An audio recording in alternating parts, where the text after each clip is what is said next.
A few summers ago, I took our youth to Laredo, Texas, one of the largest port cities in the country, just on the border of the United States and Mexico.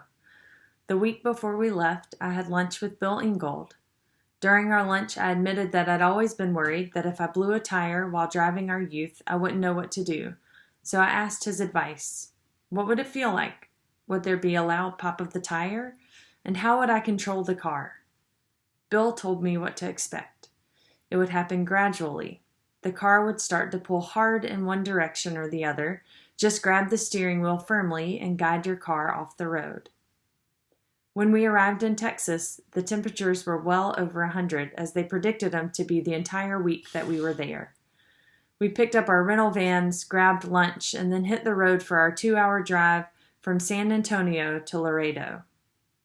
About an hour into our drive, I felt a change in the way that my van was driving, almost as if it was starting to pull to the right. I thought to myself, there's no way. That would just be too much of a coincidence. And then the tire ripped completely. Apparently, hot roads can have this effect on tires.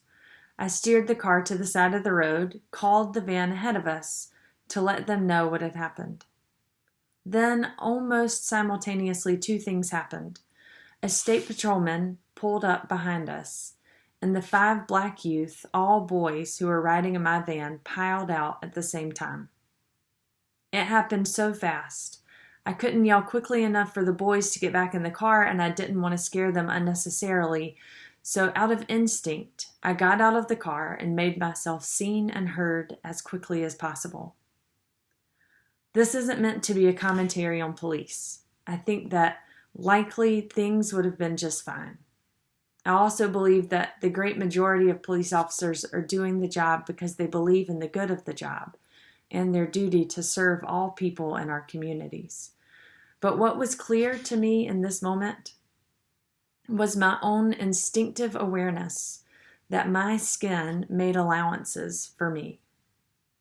And in later reflection, that this was one of the few times in my 33 years that I remember being acutely aware of my skin.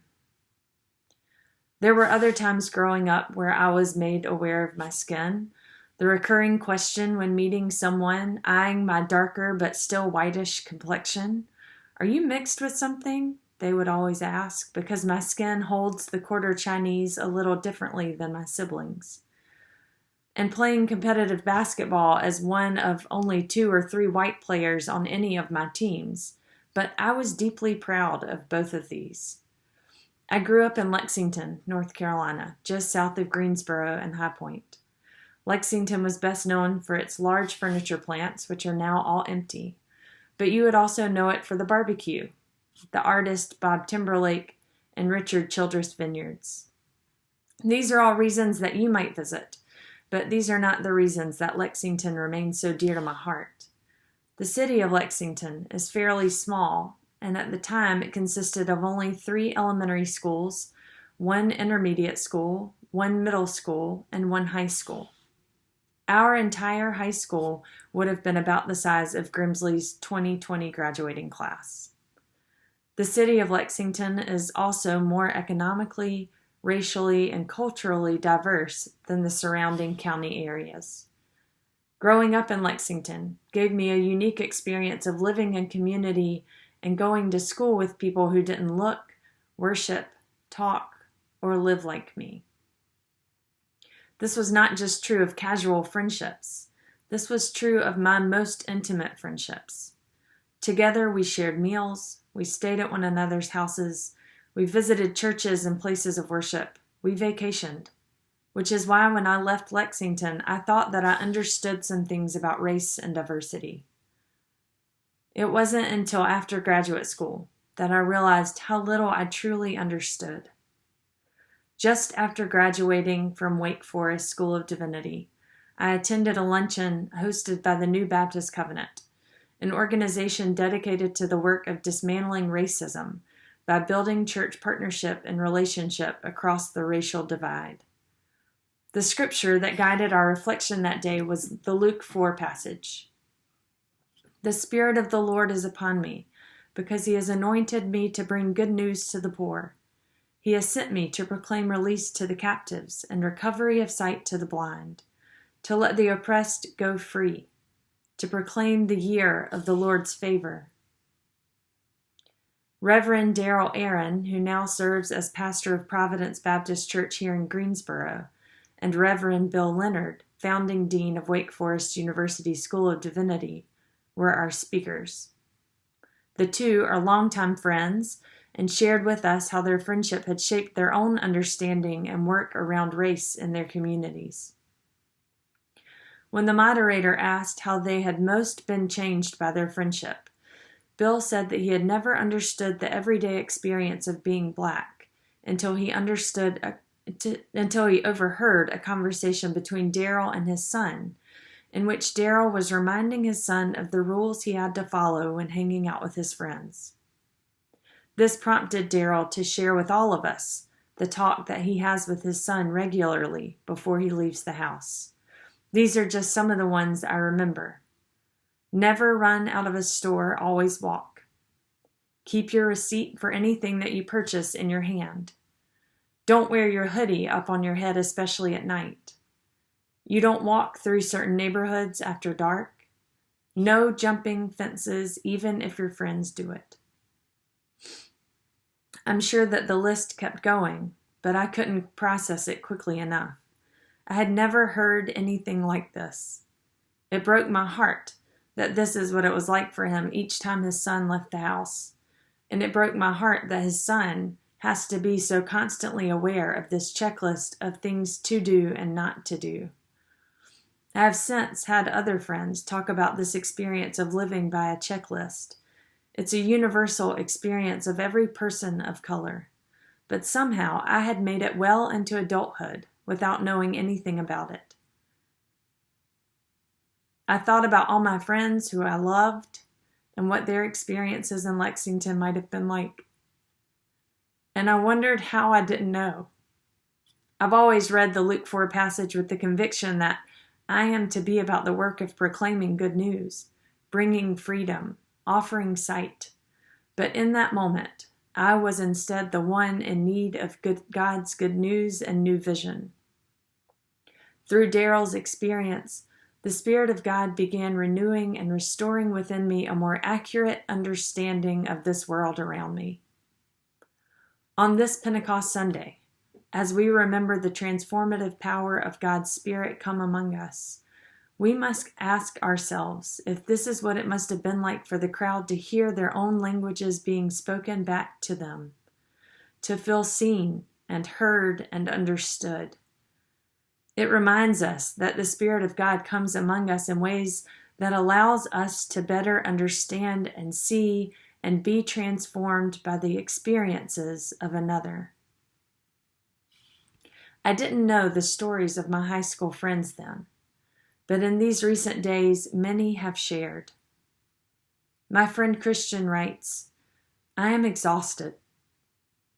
My current state is far more than tired. I'm utterly exhausted from the weight of worrying about every Black man or boy in my life.